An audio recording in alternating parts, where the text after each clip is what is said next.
toute la planète sont dispersés des lieux qui semblent ne pas rentrer dans un seul manuel d'histoire. D'énormes constructions créées par ceux que nous considérons comme des chasseurs-cueilleurs, des idoles de bois et de pierre qui ont survécu à l'âge glaciaire, des statues sans nom et des sites fortifiés sans chronique. Tout cela ressemble à des messages chiffrés venus du passé, dont nous n'avons toujours pas trouvé la clé. Les scientifiques mesurent, comparent, débattent lors de conférences. Pendant des dizaines d'années, des articles sont rédigés, des thèses sont soutenues. Mais plus ils accumulent de données, plus les questions apparaissent. Certaines énigmes se heurtent à un mur, il n'y a tout simplement pas d'explication.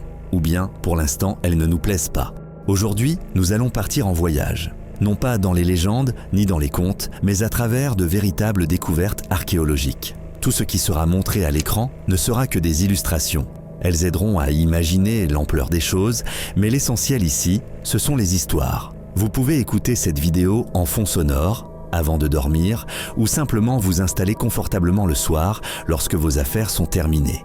Laissez le monde extérieur s'éloigner un peu sur le côté et nous plongerons dans la profondeur du temps.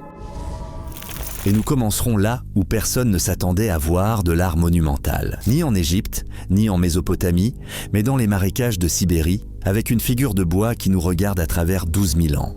Plus ancien que les pyramides, le mystère de l'idole de Shigir. Imaginez non pas un temple ni une pyramide, mais un marais de tourbe ordinaire, à première vue, au centre de la Russie. À la fin du 19e siècle, des ouvriers, dans la tourbière de Shigir, sur le versant oriental des monts Oural, extrayaient simplement de la tourbe du combustible pour les poêles. Pelle après pelle, une masse brune, de l'eau, des racines, et soudain de la boue, apparaissent d'étranges fragments de bois portant des lignes et des visages gravés. En 1890, personne ne soupçonnait que ces gens tenaient entre leurs mains l'un des plus anciens monuments connus au monde, réalisé par l'être humain juste après la fin de l'âge glaciaire. Lorsque les archéologues eurent nettoyé et assemblé toutes les parties trouvées, une immense figure de bois se dressa devant eux, taillée dans le tronc d'un seul et unique arbre. Dans son aspect originel, l'idole dépassait 5 mètres de hauteur, à peu près comme une maison à 2 étages. En bas, un corps large, plus haut, un visage allongé et sur toute la longueur, tout un code de lignes, de zigzags et de signes abstraits. Ce sont les visages qui produisent l'impression la plus effrayante. Ils ne sont pas un ni deux, il y en a plusieurs, disposés les uns au-dessus des autres. Les yeux sont des creux vides, taillés. Le nez et la bouche sont esquissés de façon schématique, mais vous comprenez tout de même, ce sont des visages humains. Ils vous regardent droit dans les yeux à travers les millénaires, calmement et avec une sorte de détachement. Les premières analyses ont montré que l'idole avait environ 9000 ans. Déjà à l'époque, cela paraissait incroyable. Une sculpture en bois, une hauteur énorme, un ornement complexe, et tout cela à une époque où, d'après ce qu'on nous enseignait, les humains commençaient à peine à quitter les grottes et les haches en pierre. Plus tard, les techniques de datation sont devenues plus précises. Et une nouvelle gifle, attendaient les scientifiques, l'âge de l'idole, a été repoussé encore plus loin, plus de 12 000 ans. Il s'avère donc qu'à une époque où les pyramides égyptiennes n'existaient même pas en projet, où personne ne rêvait encore de Stonehenge, quelque part au pied de l'Oural, se dressait déjà un monument de bois haut comme une maison. Cette époque s'appelle le Mésolithique, le temps où les glaces se sont retirées, où les premières forêts poussaient sur les terres désormais libres et où les humains vivaient encore de chasse et de cueillette. Dans les manuels, ces gens apparaissent presque comme primitifs, des feux de camp, des pots, des lances. Mais l'idole de Shigir oblige à revoir cette image. Si certains avaient un quotidien primitif, leur vie spirituelle, elle, était de toute évidence très complexe. Regardez ce que nous savons avec certitude, on a choisi un tronc d'arbre centenaire, pas un petit pin attrapé au hasard. Le tronc a été dégrossi et lissé, il ne présente pas d'éclats accidentels. Le motif de lignes et de zigzags s'étire du haut jusqu'en bas sans interruption, comme un texte. Plusieurs visages sont répartis avec soin sur la hauteur de la figure. Ce ne sont plus des griffures fortuites laissées par un couteau. C'est l'œuvre de personnes qui comprenaient parfaitement ce qu'elle voulait représenter. L'idole est comme un long rouleau, sauf qu'au lieu de lettres, on y trouve des symboles et des masques. Quel est donc ce texte ? C'est ici que commence la partie où les archéologues admettent franchement leur ignorance. Il existe une hypothèse selon laquelle l'idole représente la structure stratifiée du monde, la partie supérieure, le monde des esprits et du ciel, la partie centrale, le monde des humains, la partie inférieure, le monde souterrain. Les zigzags et les lignes pourraient marquer les frontières entre ces étages. Une autre version dit qu'il s'agit d'un avertissement ou d'une frontière. Par exemple, un immense poteau idole pourrait se dresser à la limite d'un lieu sacré dans lequel on ne pouvait pas entrer simplement comme ça. Les visages, de haut en bas, pourraient être des esprits gardiens ou des ancêtres surveillant ceux qui viennent ici. Il est facile pour nous de dire « bon, ils ont dessiné des masques ».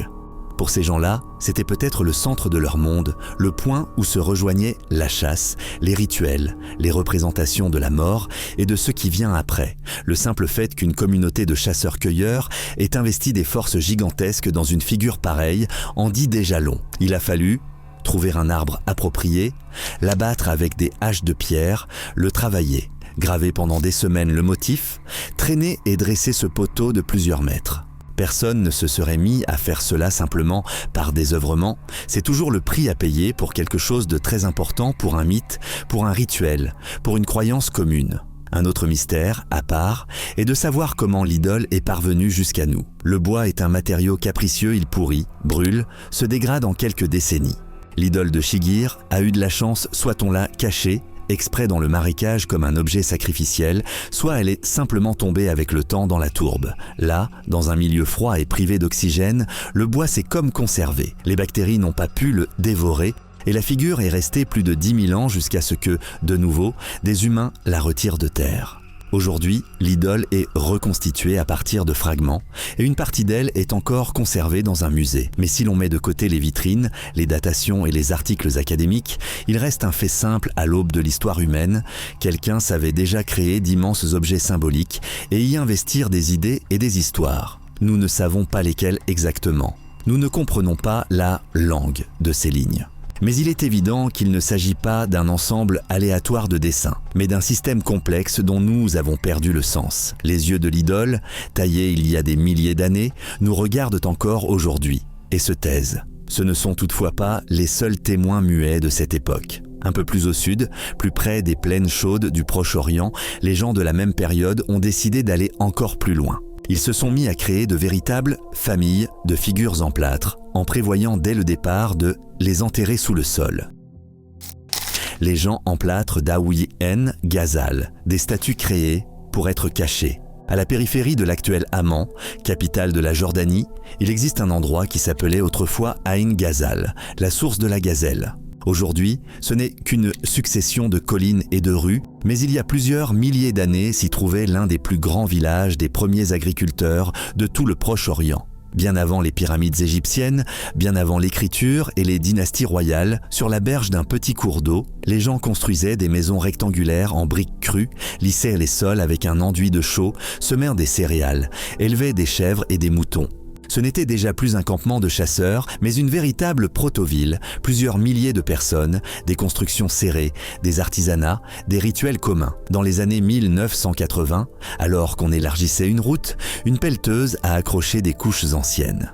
Les fouilles ont commencé presque par hasard et il est très vite apparu que les archéologues avaient mis la main sur quelque chose d'inhabituel. Sous les sols des maisons, dans des fosses creusées avec soin, gisaient des dizaines de figures humaines faites de tiges de roseaux et de mortiers de plâtre. Elles avaient à peu près la taille d'un enfant ou d'un petit adulte, autour d'1 mètre de hauteur, certaines un peu plus. Ce n'étaient pas des jouets, ni de petits idoles, mais des statues grandeur nature pour l'époque. Des cous fins, des visages allongés, des yeux sombres soulignés de bitume. Des corps comme légèrement aplatis, les bras serrés contre les côtés. Certaines figures ont 2 têtes sur un seul corps, comme si 2 visages partageaient une seule vie. Mais ce qu'il y a de plus étonnant n'est même pas leur aspect, mais leur destin. Chacune de ces statues, à en juger par les fouilles, était réalisée une fois, puis immédiatement enterrée. On ne les plaçait pas dans un coin de la maison, on ne les portait pas pendant les fêtes. On les créait, on participait avec elles à un certain rituel, puis on les enterrait soigneusement et on reconstituait le plancher au-dessus.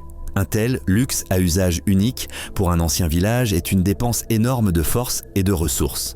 Pour fabriquer du plâtre, il faut chauffer le calcaire à une température d'environ 800 degrés. Ce n'est pas un feu de camp avec 3 brindilles, il faut de vrais fours, une énorme quantité de bois, du temps et du savoir-faire. Les gens, dans un paysage semi-désertique, utilisaient le bois non pas pour se chauffer ou pour la nourriture, mais pour calciner le calcaire en vue de fabriquer des statues.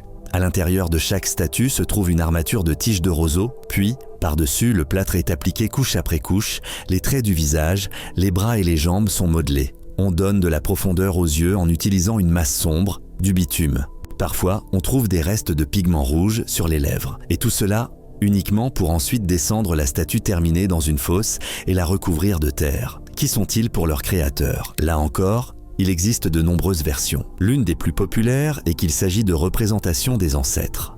Les corps des morts réels étaient enterrés sous le sol et, parfois, on séparait leurs crânes, on les recouvrait d'enduit, on complétait les traits du visage, puis on les conservait quelque temps à part, comme une présence de l'ancêtre dans la maison. On avait déjà découvert de tels crânes dans d'autres endroits du Levant.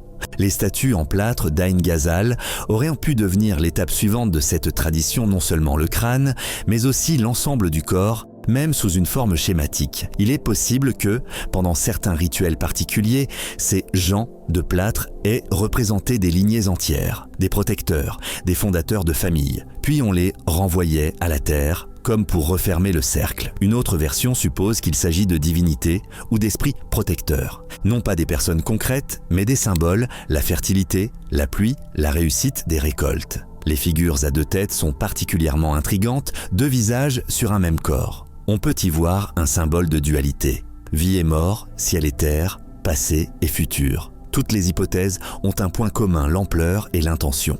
Pour qu'un village de premiers agriculteurs puisse se permettre des dizaines de statues de ce genre, il fallait organiser l'extraction de pierres et de bois, construire des fours, former les gens à l'artisanat, dégager du temps pendant lequel hommes et femmes ne seraient ni dans les champs, ni à la chasse, mais en train de fabriquer des figures. Ce n'était déjà plus une petite communauté, mais une société dans laquelle étaient apparus des rituels communs et des projets collectifs qui allaient bien au-delà de manger et survivre. Il est tout aussi intéressant de voir comment on les enterrait. Les statues n'étaient pas jetées n'importe comment. On les plaçait dans les fosses, par groupe, avec soin, parfois en position verticale, parfois couchées côte à côte. On recouvrait le tout de terre, on posait un nouveau plancher, et la vie dans la maison continuait. Les habitants marchaient chaque jour au-dessus de ces figures sans les voir. Mais, très probablement, ils se souvenaient parfaitement de ce qui se trouvait sous leurs pieds. On peut imaginer les aînés de la famille expliquant aux enfants « Ici, sous le sol, ce sont nos ancêtres. Ici, ce sont ceux qui protègent la maison. Ne faites pas de bruit, ne vous disputez pas, respectez ce coin. » Aujourd'hui, les statues d'Ain Ghazal sont des figures fragiles, partiellement restaurées derrière les vitres des musées. Mais même ainsi, elles produisent une forte impression. Vous regardez leurs grands yeux sombres et vous comprenez que vous êtes devant les premières tentatives de l'être humain pour faire un portrait de l'âme, plutôt que du corps. Il n'y a pas encore d'écriture, pas de théologie, pas de texte canonique. Mais les gens cherchent déjà un moyen de fixer dans la matière ce qui ne peut pas se toucher avec les mains, la mémoire, la peur, l'espérance, le pressentiment de l'avenir. Et cela nous rapproche d'eux de manière étonnante. Nous représentons toujours ceux que nous avons peur de perdre, nous construisons des monuments, nous posons des photos sur des étagères, nous faisons des mémoriaux. La seule différence réside dans le matériau et la technique, l'essence, elle, reste la même. Et maintenant, passons sur un autre continent et montons beaucoup plus haut. Là où l'air est déjà raréfié et où, au lieu de plâtre et de bois, on ne trouve que de la roche volcanique nue. Sur l'un des plateaux des Andes, la nature et peut-être l'être humain ont créé ensemble un endroit où les pierres semblent s'être transformées en visages et en figures. Et jusqu'à présent, personne n'est vraiment parvenu à décider si ce n'est qu'un jeu de l'imagination ou bien les traces d'un travail de la main humaine que l'histoire a oublié. Les visages de pierre du plateau de Marcahuasi. Haut dans les Andes, à l'est de Lima, il existe un lieu qui semble n'avoir pas été entièrement sculpté, comme une ébauche du grand projet de quelqu'un. C'est le plateau de Marcahuasi, plus de 4000 mètres d'altitude. Une roche volcanique nue, un air mince et presque la sensation que, d'ici, on ne peut plus atteindre le monde d'en bas. D'en haut, tout paraît presque ennuyeux, un plateau gris. Des rochers, une végétation basse. Mais il suffit de s'approcher pour que les pierres commencent à jouer avec la conscience. Un promontoire rocheux se transforme soudain en visage au menton allongé. Un autre bloc devient une grenouille accroupie. Un troisième ressemble à un lion à la crinière massive. Et des parois rocheuses entières forment une galerie de profils tournés dans différentes directions. La plus célèbre de ces formations a reçu le nom de « monument à l'humanité ». Si l'on regarde sous un certain angle, il semble que plusieurs visages humains soient imprimés dans un seul rocher, comme si quelqu'un avait décidé de sculpter dans la montagne tout un peuple. Les géologues, bien sûr, expliquent de tout cela très simplement. Le plateau est constitué de tufs volcaniques, une roche tendre qui s'effrite facilement et prend des formes fantaisistes sous l'action du vent, de la pluie et des variations de température. Ajoutez à cela le jeu de la lumière et des ombres, notre désir inné de reconnaître des visages dans tout et n'importe quoi, et vous obtenez l'effet classique de pareidolie, le cerveau complète lui-même ce qui n'existe pas. Mais à Marcahuasi, autre chose surprend le nombre de ces coïncidences. Les figures et les profils ne se trouvent pas à chaque pas, mais il y en a suffisamment pour que, depuis des décennies, les gens débattent pour savoir si la nature a travaillé seule ou si quelqu'un l'a aidé. Dans les années 1950, le chercheur péruvien Daniel Russo est littéralement tombé amoureux de ce plateau. Il le photographiait, le dessinait, donnait des noms, le visage de l'Inca, la reine africaine, la grenouille de la fertilité, le monument à l'humanité. Russo était convaincu qu'il s'agissait de l'héritage d'une civilisation inconnue, très ancienne, qui aurait prétendument décidé de laisser à l'humanité un message de pierre. Les scientifiques ont accueilli ces idées avec prudence, pour dire les choses gentiment.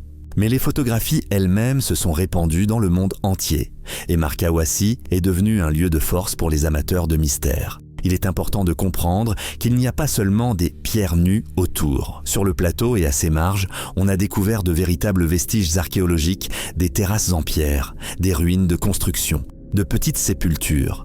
La céramique et d'autres objets montrent clairement que des gens vivaient ici et y pratiquaient des rituels bien avant les Incas. Le plateau faisait partie d'un réseau de lieux sacrés utilisés par les premières cultures andines. Pourquoi avait-il besoin d'un balcon aussi inconfortable à 4000 mètres d'altitude? La réponse est simple: pour les rituels. Pour de nombreux peuples des Andes, les montagnes sont des êtres vivants, des esprits, les maîtres de la pluie, de la fertilité et de la chance. Les sanctuaires étaient souvent construits à des altitudes où il est plus facile de frapper à la porte du ciel. On voit mieux le mouvement du soleil et de la lune, l'horizon est plus dégagé, on ressent plus fortement que l'on se trouve à la frontière des mondes. Si les gens montaient à Marcahuasi pour y célébrer des rites et que, tout autour d'eux, les pierres ressemblaient déjà à des animaux et à des personnes, il n'est pas surprenant que ces formes se soient chargées de mythes et de significations. Il est tout à fait possible que certaines figures aient été légèrement retouchées à la main, accent sur un œil, sur la ligne du menton, sur le nez.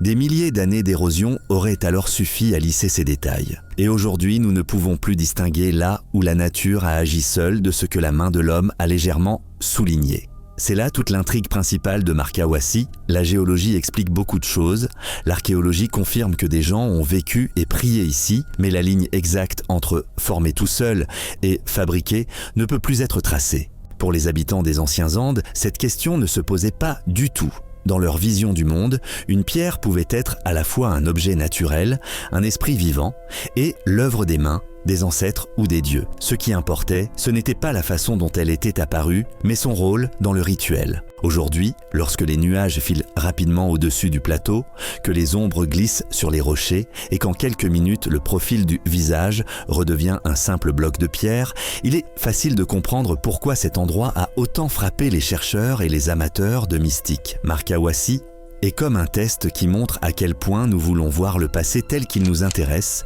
plutôt que tel qu'il a été réellement.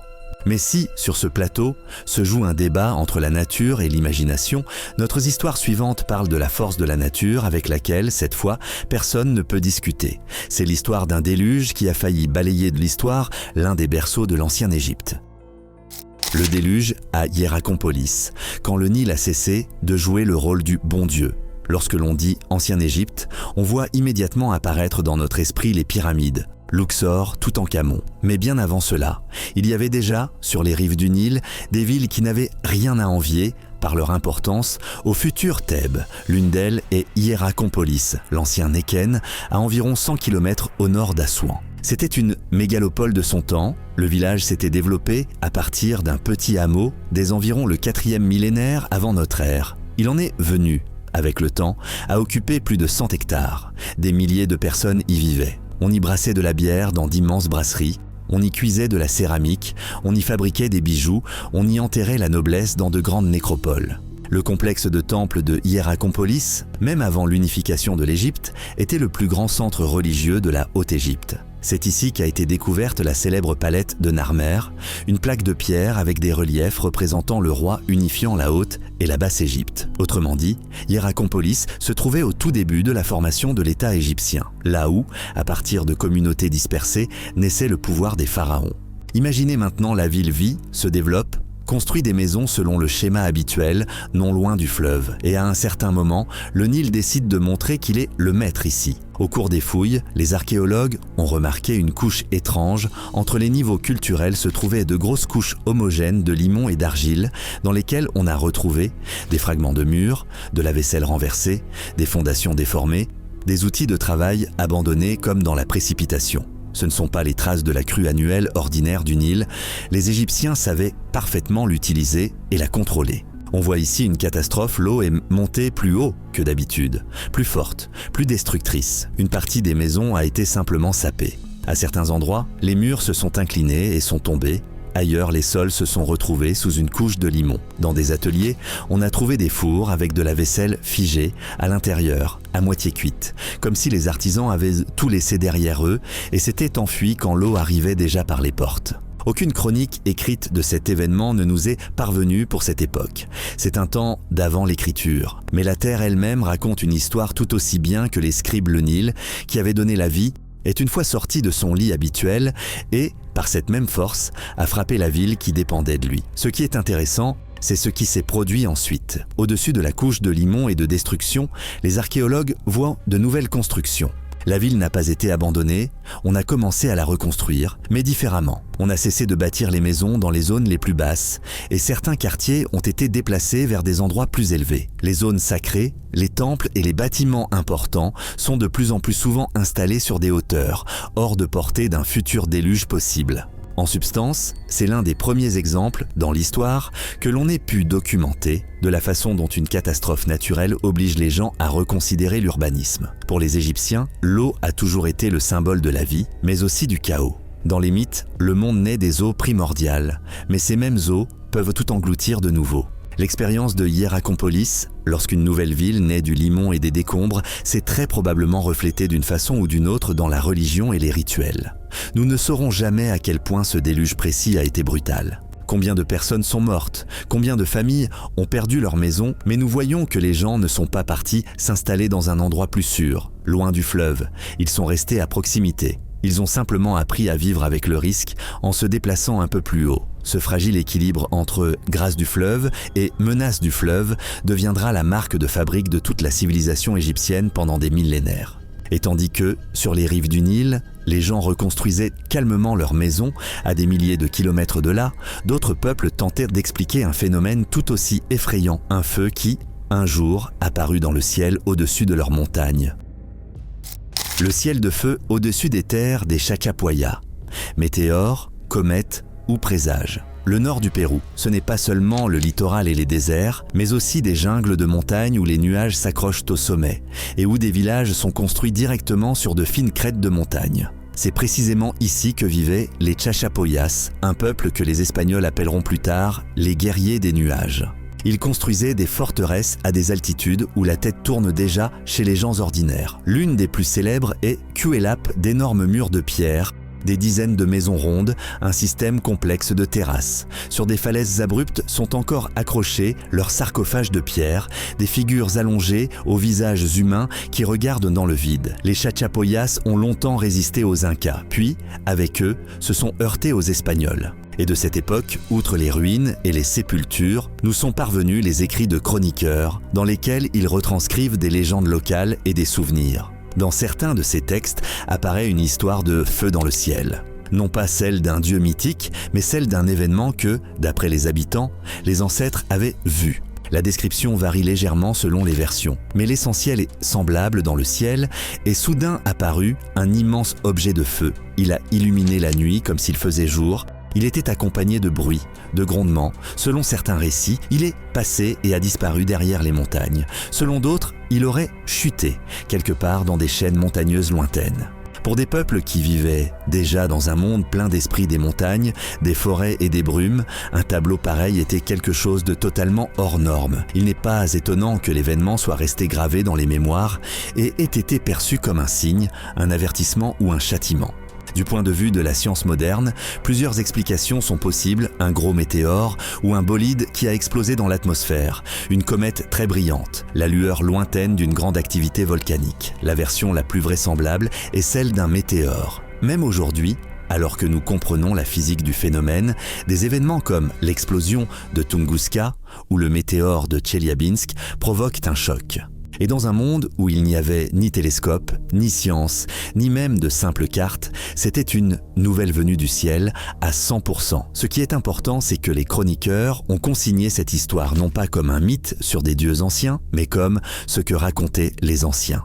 Comme s'il s'agissait d'un souvenir d'un événement réel, transmis à travers plusieurs générations. Les Chachapoyas accordaient une grande attention au ciel. Leurs forteresses et sanctuaires s'intègrent dans le paysage de sorte que la vue sur les montagnes, les vallées et les étoiles fassent partie de la composition générale. Pour eux, le ciel n'était pas seulement un décor, mais un acteur à part entière du monde. On peut imaginer comment, après cette nuit-là, au-dessus de leurs montagnes, les chamans expliquaient ce qui s'était passé dans le langage des esprits. Les anciens cherchaient dans cet événement un signe de guerre, d'épidémie ou de famine. Et les enfants racontaient ensuite à leurs propres enfants « Un jour, le ciel s'est embrasé de feu ». Ainsi, le souvenir d'un seul événement céleste a pu parvenir tranquillement jusqu'aux Espagnols, puis, à travers eux, jusqu'à nous. Mais si ce n'était qu'un éclair, un instant gravé dans les mémoires pendant des siècles, notre énigme suivante concerne une disparition qui dura longtemps et se déroula dans le silence. La disparition d'une unité de combat entière qui a disparu de telle sorte qu'aujourd'hui encore, on ne comprend pas où et comment elle a péri. La 9e Légion disparue, une légende de l'armée romaine. L'armée romaine était réputée pour sa manière soigneuse de traiter ses papiers. Les légions étaient enregistrées dans des listes, leurs déplacements consignés dans des inscriptions, leurs victoires décrites dans les chroniques. Et sur ce fond, un cas semble particulièrement étrange, la 9e Légion, Hispana, s'est simplement dissoute dans l'histoire. On suppose que ses origines remontent à l'époque de Jules César. Des unités portant le numéro 9 ont participé à la conquête de la Gaule et au combat des guerres civiles. Plus tard, la Légion a servi en Hispanie, d'où elle a tiré son surnom honorifique Hispana, l'hispanique. Au début du 1er siècle de notre ère, la 9e s'est retrouvée en Bretagne. Rome venait à peine de s'établir sur l'île et il restait encore devant elle des décennies de campagnes difficiles contre les tribus du nord et de l'ouest. Dans les années 60 et 61 de notre ère, l'un des soulèvements les plus célèbres de l'île éclate, le soulèvement de la tribu des Icéniens mené par la reine Boudica. Les villes romaines brûlent, les colonies sont massacrées et la 9e Légion tente de venir au secours de Camulodunum, l'actuel Colchester. Selon Tacite, la Légion tombe dans une embuscade et perd presque toute son infanterie. Seule la cavalerie s'en sort. L'honneur de la 9e est sali par le sang, mais elle n'est pas dissoute. On la complète avec de nouvelles recrues et elle continue de servir en Bretagne. Sa base est Eboracum, l'actuel York, un point d'appui important sur la frontière nord de la province. Ensuite, c'est le silence dans les chroniques.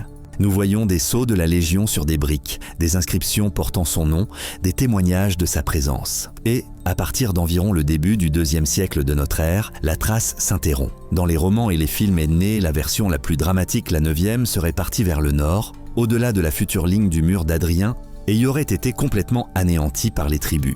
Belle image, la Légion disparaît dans les brumes de l'Écosse, et il n'en reste qu'une légende. L'archéologie montre effectivement que les forts romains d'Écosse ont subi des assauts et des incendies. Mais ce qui est étrange, c'est autre chose si une légion entière avait péri dans un gigantesque carnage. Très probablement, au moins un auteur romain en aurait parlé. La mort de 3 légions dans la forêt de Teutobourg, sous le commandement de Varus, est racontée en détail dans les sources. L'ampleur du désastre était trop grande pour qu'on puisse la passer sous silence. Avec la 9e, c'est différent. À partir d'un certain moment, on cesse simplement de la mentionner dans les listes. Une autre légion prend sa place à York. Aucun document ne parle d'un grand désastre. D'où une autre version, la 9e, aurait pu être transférée de Bretagne vers un autre secteur dangereux de la frontière, par exemple plus près du Rhin, ou bien vers l'est, aux frontières de la Parthie, ou dans la turbulente Judée. Là, elle aurait pu subir de lourdes pertes au cours de plusieurs campagnes, se dissoudre progressivement, être complétée par des soldats d'autres unités, ou simplement être dissoute discrètement. En faveur de cette hypothèse, on cite le fait que, en Europe, on a trouvé certains artefacts qui pourraient être reliés à la 9e déjà après sa probable sortie de Bretagne. Mais on ne dispose pas de preuves directes, irréfutables. Il existe aussi une troisième hypothèse. Plus banale, la Légion aurait subi trop de pertes, son nom serait devenu synonyme d'échec, et les autorités auraient décidé de se débarrasser tout simplement du numéro malchanceux en redistribuant les hommes restants à d'autres unités. Quoi qu'il en soit, un fait demeure au milieu du IIe siècle. Une légion portant ce numéro et ce surnom ne figure plus. Pour une armée fière de ses traditions, c'est déjà en soi étrange. Et maintenant, passons dans un monde que séparait de Rome non seulement un océan, mais aussi tout un abîme dans notre vision de l'histoire. Là où, dans une tombe de la fin de l'époque précolombienne, on a soudain trouvé une petite tête en argile qui, en principe, n'aurait pas dû s'y trouver. La tête barbue du Mexique, un artefact hors de sa place. Le centre du Mexique, les environs de l'actuel Toluca. Dans les années 1930, des archéologues étudient les ruines d'un petit village précolombien en montagne. Un lieu typique de la période tardive des maisons, de la céramique, des sépultures avec des offrandes, tout dans les limites de ce qu'on pouvait attendre pour cette époque. Et dans l'une des tombes, parmi la céramique, les textiles, les parures, les grelots, les perles, datés globalement des XIIIe à XVe siècles de notre ère, se trouve un petit objet, une tête en argile de la taille d'un poing. À première vue, il pourrait s'agir d'une statuette ordinaire. Mais en l'examinant de près, les archéologues en restent littéralement bouche bée. La tête représente un homme barbu. Non pas un visage stylisé en forme de masque, comme dans les traditions locales, mais des traits assez réalistes, un long nez, des orbites profondes, une barbe bien dessinée. C'est précisément la barbe qui change tout. Dans l'art de la Mésoamérique précolombienne, les personnages barbus sont pratiquement absents. Les peuples locaux n'avaient tout simplement pas une pilosité faciale aussi abondante que, par exemple, les habitants de la Méditerranée. On représentait les gens sans barbe, avec des joues lisses ou bien d'une manière conventionnelle. Et ici, nous voyons un visage qui rappelle beaucoup plus les figurines en terre cuite romaine ou hellénistique, comme si un petit étranger s'était égaré au milieu des objets locaux. L'archéologue José Garcia Payón, qui dirigeait les fouilles, a tout documenté en détail, mais à l'époque, il n'y a pas eu de sensation. Ce n'est que plusieurs décennies plus tard, lorsque l'on est revenu à ces rapports, qu'il est apparu clairement quelle question restait en suspens que fait cette tête dans une tombe précolombienne. Le contexte était propre. La tombe n'avait pas été remaniée à l'époque moderne. Tous les objets autour étaient manifestement locaux, la couche n'était pas perturbée, il n'y avait aucune trace d'intervention européenne. Autrement dit, la tête avait été déposée dans la sépulture avec les autres offrandes, à une époque où personne n'avait encore entendu parler de colons. Plus tard, on l'a examinée à l'aide de la datation par thermoluminescence. Le résultat a donné un intervalle allant du premier millénaire avant notre ère jusqu'au Moyen Âge de notre ère, ce qui signifie, au minimum, que l'objet est effectivement ancien, et non une contrefaçon moderne. En même temps, l'argile n'est pas locale pour cette région, mais elle ne coïncide pas non plus de façon univoque avec des échantillons précis de la Méditerranée. Le style est très proche du style romain, mais on n'a trouvé aucune correspondance parfaite avec une série connue de figurines.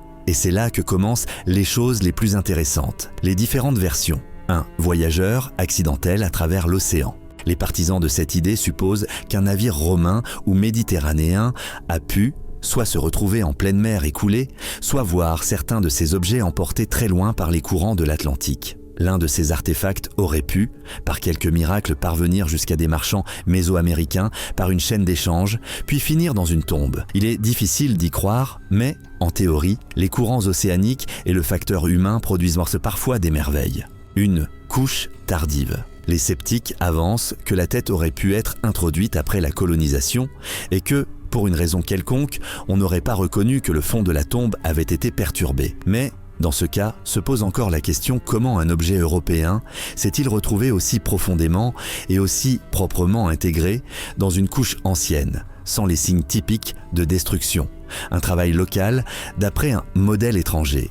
Une autre possibilité est qu'un artisan ait eu entre les mains un objet exotique au visage étrange, peut-être déjà importé du vieux continent après coup, et qu'il ait tenté de le reproduire, créant une tête dans un style inhabituel pour la région. Mais là encore, se pose la question du contexte de la sépulture et des datations. Le problème principal est qu'il s'agit d'une découverte unique. Si l'on avait trouvé à côté d'elle d'autres objets clairement méditerranéens, des pièces de monnaie, des perles en verre, des fragments d'amphore, le tableau serait différent. Mais il n'y a rien d'autre, une seule et unique tête, petite, muette, barbue. Bien sûr, elle ne renverse pas toute l'histoire des contacts entre l'ancien et le nouveau monde, quand même parfois le suggérer des titres sensationnalistes. Pour parler de véritables traversées de Romains vers l'Amérique, il faudrait des preuves d'une toute autre ampleur. Mais il n'est pas non plus facile de l'écarter comme une simple erreur de fouille ou une coïncidence amusante. Le rapport sur la découverte est détaillé. Le contexte est consigné. L'objet a été vérifié par des méthodes physiques. Il ne ressemble pas à une contrefaçon. En conséquence, la tête de Tekacsik Calixtlahuaca, le véritable nom du village, est restée dans un étrange statut trop sérieuse pour être ignorée et trop seule pour fonder sur elle une révolution scientifique. De telles découvertes nous rappellent que notre histoire n'est pas un livre lisse et scellé. Il y a des pages ajoutées au hasard que, pour l'instant, nous ne savons pas où insérer. Et parfois, une petite tête d'argile depuis une tombe regarde plus profondément que tout un volume de travaux académiques. Dans toutes ces histoires, il y a un motif commun. Ce sont des découvertes réelles et des lieux réels, et non des légendes tirées de vieux livres. Les artefacts reposent dans des musées. Les villes sont fouillées par des expéditions, les couches et les datations sont vérifiées par différentes méthodes. Mais même ainsi, beaucoup de choses restent en dehors des explications. Nous pouvons mesurer, analyser, dresser des cartes, et malgré tout, au centre, il restera une question à laquelle il n'existe pas de réponse précise. La réponse honnête de la science, ici, sonne le plus souvent ainsi: nous avons des hypothèses, mais pas de solution définitive. Et c'est peut-être précisément pour cela que de telles histoires attirent autant. Tant que nous ne savons pas, il nous reste un espace pour les questions, pour la curiosité, pour ce sentiment même qui rend intéressant le fait de regarder ce genre de vidéos, la sensation que le monde est beaucoup plus complexe et étrange que ce que nous racontent les manuels scolaires. Et le plus intriguant, c'est que cette liste est encore loin d'être complète en ce qui concerne les énigmes de l'Antiquité. À l'écart de tous ces récits, dans les montagnes d'Afghanistan, se cache encore une autre ville taillée dans la roche, où se sont autrefois entremêlées l'architecture grecque et les traditions orientales, puis qui a disparu des cartes, au point qu'on l'a longtemps prise pour un mythe. Mais cela, c'est déjà le sujet d'un autre épisode. Si vous avez regardé jusqu'à ce moment, vous êtes précisément cette personne qui n'a pas peur des longues histoires ni des questions difficiles. Écrivez dans les commentaires laquelle des énigmes de cet épisode vous a le plus marqué. L'idole dans le marais, les statues en plâtre, la 9e Légion ou la tête barbue. Et si vous voulez davantage d'épisodes intéressants de ce genre, faites-le nous savoir dans les commentaires. Et, dès maintenant, regardez nos épisodes précédents qui sont déjà apparus sur votre écran. Merci de votre attention et abonnez-vous à la chaîne Top Facts.